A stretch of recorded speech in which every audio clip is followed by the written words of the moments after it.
नमस्कार, 20 मिनट 20 खबर में आप सभी का बहुत बहुत स्वागत है। मैं हूं आपके साथ ऋषिका। अगले 20 मिनट में हम आपको 20 अहम खबरों से रूबरू कराने वाले हैं। तो चलिए शुरू करते हैं 20 मिनट में 20 खबरों का सिलसिला। पशुधन के लिए महामारी साबित हो रही लंपी के सैंपल की जांच अब राजस्थान में ही हो सकेगी। राजस्थान में लंपी सैंपल की जांच के लिए प्रदेश की पहली RT-PCR मशीन जयपुर पहुंच गई है। जयपुर के राज्य पशु निवारण केंद्र की लेबोरेटरी में इस RT-PCR मशीन को लगाया गया है। प्रदेश की पहली RT-PCR मशीन आने के बाद अब सैंपल के लिए राजस्थान के बाहर दूसरे राज्यों में नहीं जाना पड़ेगा। देश के 18 राज्य इन दिनों लंपी की चपेट में है। ऐसे में किसी भी पशुधन की रिपोर्ट आने में 15 दिन से 1 महीने का समय लगता था, लेकिन अब राजस्थान में महज 2 से 3 दिन में ही सैंपल की रिपोर्ट तैयार हो सकेगी। पशु चिकित्सा विशेषज्ञों के अनुसार इस नई RT-PCR मशीन से लंपी स्किन डिसीज के साथ साथ सभी प्रकार के वायरस जनित रोगों की पहचान की जा सकती है। सूबे में लंपी से कई पशुधन काल का ग्रास बन गए हैं, जिससे पशुपालकों को आर्थिक रूप से काफी नुकसान हुआ है। भारत में पाकिस्तान की शहबाज सरकार का ट्विटर अकाउंट बैन हो गया है। भारत के ट्विटर यूजर्स के लिए ये ट्विटर अकाउंट ब्लॉक है। ट्विटर की तरफ से बताया गया कि एक लीगल शिकायत मिलने के बाद उसने ऐसा कदम उठाया है। माना जा रहा है कि भारत में देश विरोधी गतिविधियों पर रोक लगाने की दिशा में केंद्र सरकार ने ये कदम उठाया। हालांकि ये पहली बार नहीं है कि पाकिस्तान पर भारत ने डिजिटल स्ट्राइक की हो। इसके पहले भी देश विरोधी कंटेंट वाले 55 यूट्यूब चैनलों और 2 वेबसाइट को मोदी सरकार ने बैन कर दिया था। हालांकि भारत सरकार की तरफ से अभी तक पाकिस्तान के ट्विटर हैंडल को बैन करने को लेकर कोई बयान जारी नहीं किया गया है। पाकिस्तान लंबे समय से सोशल मीडिया मंचों के जरिए भारत विरोधी प्रोपेगेंडा फैलाने से बाज नहीं आ रहा है। पशुधन के लिए महामारी साबित हो रही लंपी के सैंपल की जांच अब राजस्थान में ही हो सकेगी। राजस्थान में लंपी सैंपल की जांच के लिए प्रदेश की पहली RT-PCR मशीन जयपुर पहुंच गई है। जयपुर के राज्य पशु निवारण केंद्र की लेबोरेटरी में इस RT-PCR मशीन को लगाया गया है। प्रदेश की पहली RT-PCR मशीन आने के बाद अब सैंपल के लिए राजस्थान के बाहर दूसरे राज्यों में नहीं जाना पड़ेगा। देश के 18 राज्य इन दिनों लंपी की चपेट में है। ऐसे में किसी भी पशुधन की रिपोर्ट आने में 15 दिन से 1 महीने का समय लगता था, लेकिन अब राजस्थान में महज 2 से 3 दिन में ही सैंपल की रिपोर्ट तैयार हो सकेगी। पशु चिकित्सा विशेषज्ञों के अनुसार इस नई RT-PCR मशीन से लंपी स्किन डिसीज के साथ साथ सभी प्रकार के वायरस जनित रोगों की पहचान की जा सकती है। सूबे में लंपी से कई पशुधन काल का ग्रास बन गए हैं, जिससे पशुपालकों को आर्थिक रूप से काफी नुकसान हुआ है।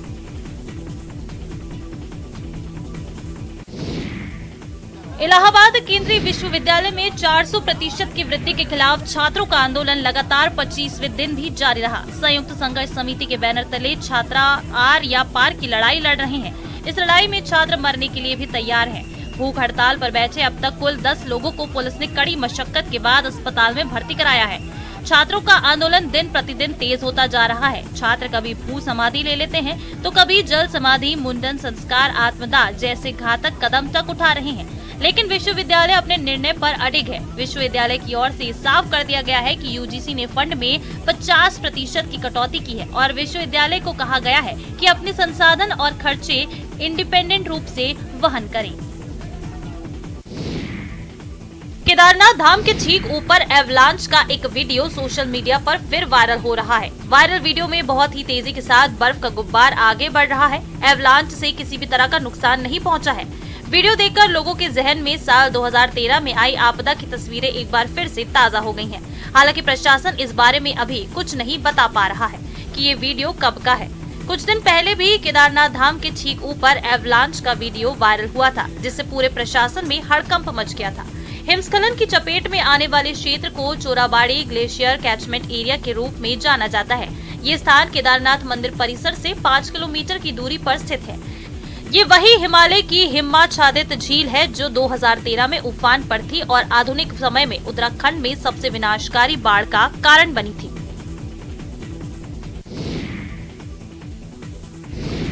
उत्तर भारत के पहाड़ी इलाकों सहित पंजाब और हरियाणा में मानसून की फिर से मेहरबानी के चलते राइस बेल्ट की लाइफलाइन कहलाने वाली घगर नदी में एक बार फिर पानी की आवक हुई है। इस बार बरसाती सीजन में दूसरी बार घगर नदी में पानी की आवक हुई है, जिससे किसानों के चेहरे खिल गए हैं। बरसात और पानी की कमी झेल रही फसलों को निश्चित तौर पर इससे फायदा मिलेगा। घगर फ्लड कंट्रोल अधिकारियों के मुताबिक उत्तर भारत में अच्छी बरसात के चलते घगर नदी में इस बार पानी की फिर से आवक हुई है। वहीं ये पानी राजस्थान में हनुमानगढ़ जिले से प्रवेश करते हुए सूरतगढ़ में नदी पर बने रेलवे पुल को पार कर गया है। अधिकारियों के मुताबिक फिलहाल घगर नदी में 4000 क्यूसेक की मात्रा में पानी छोड़ा गया है। वहीं किसानों की माने तो घगर नदी में पुनः पानी की आवक होने से धान उत्पादक बेल्ट में खुशी का माहौल है। सूरतगढ़ से लेकर श्री विजयनगर और अनूपगढ़ तक के जीबी क्षेत्र के किसान पकाव पर पहुंच रही धान की फसल के लिए लगातार सिंचाई पानी की बाट जो रहे थे। ऐसे में घगर नदी में बरसाती पानी की आवक ने दोहरी राहत प्रदान करने का काम किया है। यूपी के अलीगढ़ में स्वास्थ्य विभाग और स्कूल प्रशासन की बड़ी लापरवाही का एक मामला सामने आया है। सरकारी विद्यालय में पढ़ने वाले लगभग 150 बच्चों को स्कूल का गेट बंद करने के बाद जबरन वैक्सीन की डोज लगा दी गई। वैक्सीन की डोज लगने के बाद लगभग 50 से अधिक बच्चों की तबीयत बिगड़ गई, जिन्हें आनन फानन में स्थानीय अस्पताल में भर्ती कराया गया। परिजनों का आरोप है कि बिना हमारी अनुमति के बच्चों को वैक्सीन क्यों लगाई गई। वहीं बच्चों की माने तो उनका कहना है कि उनके साथ मारपीट की गई और उसके बाद वैक्सीन की डोज लगाई गई, जिससे उनकी तबीयत बिगड़ गई। वहीं छर्रा सामुदायिक स्वास्थ्य केंद्र के चिकित्सा अधीक्षक डॉक्टर अवनेंद्र यादव ने जानकारी देते हुए बताया, बृहद बूस्टर अभियान चलाया जा रहा है। इसी के तहत टीडी और डीपीटी के टीके लगाए जा रहे हैं। डीपीटी के टीके के बाद अधिकतर बुखार आता है, इसलिए बच्चों के अंदर बुखार की शिकायत रहेगी। कोचिंग नगरी में आवारा कुत्तों का आतंक थमने का नाम नहीं ले रहा है। आए दिन वो किसी न किसी को काट रहे हैं। इस बार उनका शिकार बना 5 साल का मासूम जो अपने घर के बाहर खेल रहा था। गुलाबबाड़ी निवासी चंद्र प्रकाश ने बताया कि 5 साल का बेटा भूमेश बच्चों के साथ घर के बाहर खेल रहा था। तभी गली में 3-4 आवारा कुत्तों ने अचानक बच्चों पर हमला कर दिया। कुत्ते भूमेश को खींचकर 10 फीट दूर तक ले गए, उसे पीठ पर बुरी तरह से नोच डाला। कुत्तों के हमले से बच्चा चिल्लाने लगा तो सड़क पर खड़े लोग बचाने के लिए दौड़े और कुत्तों को वहां से किसी तरह भगाया, तब जाकर बच्चे की जान बची। हमले में घायल बच्चे को तुरंत सीधा कोटा अस्पताल ले जाया गया। कोटा में स्ट्रीट डॉग के हमले से घायल होने के कई मामले पहले भी सामने आ चुके हैं। खबर अयोध्या से है। भगवान रामलला की नगरी में फिल्मी कलाकारों की रामलीला चल रही है। फिल्मी जगत की रामलीला अयोध्या में इस समय आकर्षण का केंद्र है। अयोध्या की रामलीला के तीसरे संस्करण में फिल्म जगत की हस्तियों ने शिरकत की। वर्तमान में बीजेपी के 3 सांसद भी अयोध्या की रामलीला में शिरकत कर रहे हैं। दिल्ली के सांसद और भोजपुरी फिल्म अभिनेता मनोज तिवारी ने परशुराम की भूमिका निभाई थी। गोरखपुर के सांसद भोजपुरी फिल्म अभिनेता रवि किशन ने भगवान राम के सखा केवट की भूमिका निभाई। अब आगामी दिनों में आजमगढ़ के सांसद दिनेश लाल यादव उर्फ निरहुआ भी अयोध्या की रामलीला में नजर आएंगे।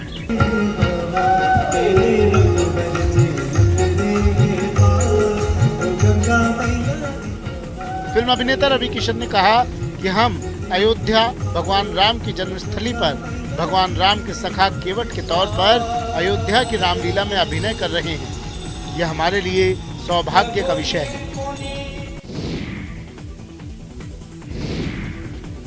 देश में धार्मिक आस्था को लेकर कई चमत्कार सामने आ चुके हैं। ऐसा ही एक चमत्कार झांसी में भी देखने को मिला, जहां नवरात्र के दिनों में मां दुर्गा की प्रतिमा के मुख से गंगा जल की धारा बहती हुई देखी गई। ये चमत्कार झांसी में प्रेम नगर थाना क्षेत्र के पुलिया नंबर 9 के महाराज सिंह मोहल्ले में देखने को मिला, जहां एक पंडाल में मां दुर्गा की प्रतिमा के मुख से अचानक गंगा जल धारा बहने लगी। मां दुर्गा के मुख से गंगा जल की धारा बहती देख भक्तों का हुजूम पंडाल में इकट्ठा हो गया। रात के समय जब पट बंद किए जा रहे थे, तब पुजारी को मां दुर्गा की प्रतिमा के मुख से गंगा जल बहता हुआ दिखा। दुर्गा प्रतिमा के मुख से गंगा जल बहने की चर्चा जंगल में आग की तरह पूरे जिले भर में फैल गई। मौके पर जुटी भक्तों की भीड़ ने मां दुर्गा की पूजा अर्चना शुरू कर दी। वहीं इसे भक्त चमत्कार मान रहे हैं और ये पूरा मामला सोशल मीडिया में जमकर वायरल भी हो रहा है।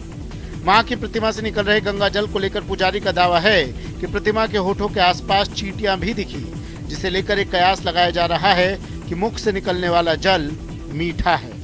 होठों से एक मीठा सा गंगा जल निकलते हुए जो उसकी बूंद टपक रही थी। उसके बाद हमने सोचा कि हमने बच्चे से पूछा ये पानी कहाँ से आया, तो बच्चों ने बताया पता नहीं, जबकि स्टेज कम से कम 10 फुट दूर पे महिलाएं जो भी दर्शन करने आते हैं, हम लोग कम से कम 10 फुट दूरी से देखते हैं मूर्ति को। बिहार के गोपालगंज में एक मंदिर ऐसा है जहां भूतों की महफिल जमती है। ये मंदिर गोपालगंज जिला मुख्यालय से 12 किलोमीटर दूर थावे प्रखंड के लछवार गांव में है, जहां भूतों की महफिल जमती है। यहाँ मीडिया के प्रवेश पर मंदिर समिति ने प्रतिबंध लगा रखा है, लेकिन पहली बार शारदीय नवरात्र में न्यूज 18 की टीम मंदिर तक पहुंची। यहाँ भूतों का ऐसा मेला लगता है जिसे देख कोई भी हैरान रह जाएगा। दावा किया जाता है कि यहाँ पर कथित तौर पर भूत, डायन और चुड़ैल से पीड़ित लोगों को मुक्ति दिलाई जाती है। यहाँ प्रेत आत्माओं से परेशान लोगों के साथ निसंतान लोग भी आते हैं। लछवार गांव में ये मेला लगभग 200 सालों से चला आ रहा है। स्थानीय लोग बताते हैं कि जिनकी मनोकामना पूरी होती है वो कबूतर मंदिर में उड़ाते हैं। मंदिर कितना विख्यात है इसका अंदाजा इसी बात से लगाया जा सकता है कि बिहार, यूपी के अलावा पड़ोसी देश नेपाल से भी काफी संख्या में महिला, पुरुष और बच्चे लछवार धाम आते हैं। हाड़ौती के ऐतिहासिक और सांस्कृतिक विरासत, यहाँ के योद्धाओं, महापुरुषों और संतों की जीवन गाथा को आमजन को बतलाने के लिए वसुंधरा सरकार के समय हाड़ौती पैनोरमा बनाया गया। 12 शहर के पास नेशनल हाईवे 27 के किनारे फूसरा रोड पर करीब 6 करोड़ रुपए की लागत से बने इस हाड़ौती पैनोरमा का सन 2018 में तत्कालीन मुख्यमंत्री वसुंधरा राजे ने उद्घाटन किया था, लेकिन शासन प्रशासन की अनदेखी के चलते आज इसे खुद संरक्षण की जरूरत है। वर्तमान कांग्रेस सरकार के 4 साल बीत जाने के बाद भी इस सुंदर विशाल पैनोरमा की किसी ने सुध नहीं ली। जिम्मेदार इस पैनोरमा को आम लोगों के लिए नहीं खोल पाए। यहाँ के हालात बेहद बदतर हो चले हैं। यहाँ लगी सारी खिड़कियों के कांच भी टूट गए हैं। यहाँ तक कि नशेड़ियों ने यहाँ लगे हाड़ौती के संतों, राजाओं, योद्धाओं की मूर्तियों तक में तोड़फोड़ कर दी है। प्रशासन और जिम्मेदारों द्वारा इसकी सुध नहीं लेने से यहाँ के स्थानीय लोगों में भी आक्रोश है। अक्सर पुलिस का संवेदनहीनता भरा चेहरा देखने को मिलता है, मगर पीलीभीत के थाना बिलसंडा क्षेत्र में पुलिस का संवेदनशील चेहरा देखने को मिला। यहाँ हाईवे किनारे कई गौवंशीय पशुओं के दलदल में फंसे होने की सूचना से थाने में हड़कंप मच गया। आनन फानन में पुलिसकर्मी सादे कपड़ों में ही घटनास्थल की तरफ दौड़ पड़े और स्थानीय लोगों की मदद से पशुओं को बचाने की जद्दोजहद में जुट गए। कड़ी मशक्कत से कई घंटों रेस्क्यू कर पशुओं को सुरक्षित निकाला गया। वहीं जगह पटान के काम को रुकवा दिया गया। थाना बिलसंडा क्षेत्र के बिलसंडा बीसलपुर रोड पर हाईवे किनारे शुगर मिल से मंगवाई जा रही राख से पटान किया जा रहा है। बारिश होने पर राख पूरी तरह दलदल में तब्दील हो गई। किसी तरह 5 गौवंशीय पशु उसी राख के दलदल में पहुंच गए और जमीन में घुसने लगे। पशुओं के दलदल में धंसने की सूचना थाने पहुंचते ही हड़कंप मच गया। वहाँ पे ग्रामीणों की मदद से रस्सी मंगवा के उनको रेस्क्यू किया गया। सभी को सुरक्षित निकाल लिया गया। खगड़िया में एक बंदर की मौत चर्चा का विषय बन गई है। ग्रामीणों ने हिंदू रीति रिवाज के साथ बंदर की अंतिम यात्रा निकाली और उसका अंतिम संस्कार किया। बताया जा रहा है कि 1 महीने पहले ही ये बंदर बलौर गांव आया था। देखते ही देखते ये सबका चहेता बन गया। बच्चे से बूढ़े तक इसके दीवाने हो गए थे। लोग हनुमान मानकर बंदर की सेवा करने लगे थे, लेकिन होने को कुछ और ही मंजूर था। करंट लगने से बंदर की मौत हो गई। जब बंदर की मौत हुई तो पूरे हिंदू रीति रिवाज के साथ अंतिम यात्रा निकाली गई और मुंगेर के गंगा घाट पर उसका अंतिम संस्कार किया गया। बंदर की मौत की खबर गांव में जंगल की आग की तरह फैल गई। चूंकि गांव वाले बंदर को हनुमान की तरह मानने लगे थे, इसलिए ग्रामीणों ने फैसला किया कि चंदा इकट्ठा करके ही सही पूरे हिंदू रीति रिवाज से इसका अंतिम संस्कार किया जाएगा और पूरे रीति रिवाज से अंतिम संस्कार किया भी गया। शव यात्रा में गांव के सभी लोगों की आंखें नम हो गईं। गमगीन माहौल में लोगों ने उनके चहेते बंदर को अंतिम विदाई दी।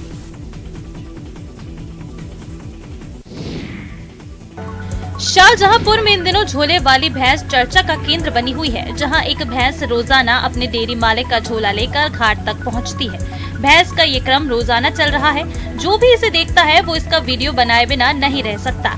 ऐसा ही किसी ने इसका वीडियो बना लिया और वायरल कर दिया। अब ये वीडियो सोशल मीडिया पर वायरल हो रहा है। तस्वीरों में साफ देखा जा सकता है कि किस तरह से एक भैंस अपनी सींग में झोले को बड़े ही शालीन तरीके से ले जा रही है।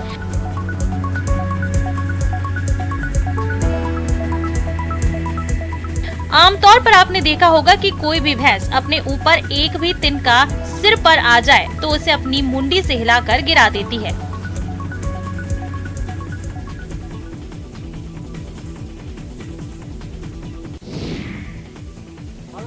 मॉनसून में 3 महीने तक बंद रहने के बाद रणथंभौर नेशनल पार्क देशी और विदेशी सैलानियों के पार्क भ्रमण के लिए खोल दिया गया है। पार्क भ्रमण से पूर्व वन विभाग द्वारा पर्यटकों का माला तथा साफा पहनाकर स्वागत किया गया। इस अवसर पर कलेक्टर सुरेश कुमार ओला ने हरी झंडी दिखाकर पर्यटक वाहनों को पार्क भ्रमण के लिए रवाना किया। आज से नए पर्यटन सत्र का भी शुभारंभ किया गया है। नेशनल पार्क की ओपनिंग के दौरान वन विभाग तथा जिला प्रशासन के कई आला अधिकारी भी मौजूद रहे। वन विभाग द्वारा स्वागत सत्कार किए जाने से पर्यटक भी खासे अभिभूत नजर आए। आज से 7 दिवस तक वन विभाग द्वारा वन्य जीव संरक्षण के लिए विभिन्न कार्यक्रम आयोजित किए जा सकेंगे।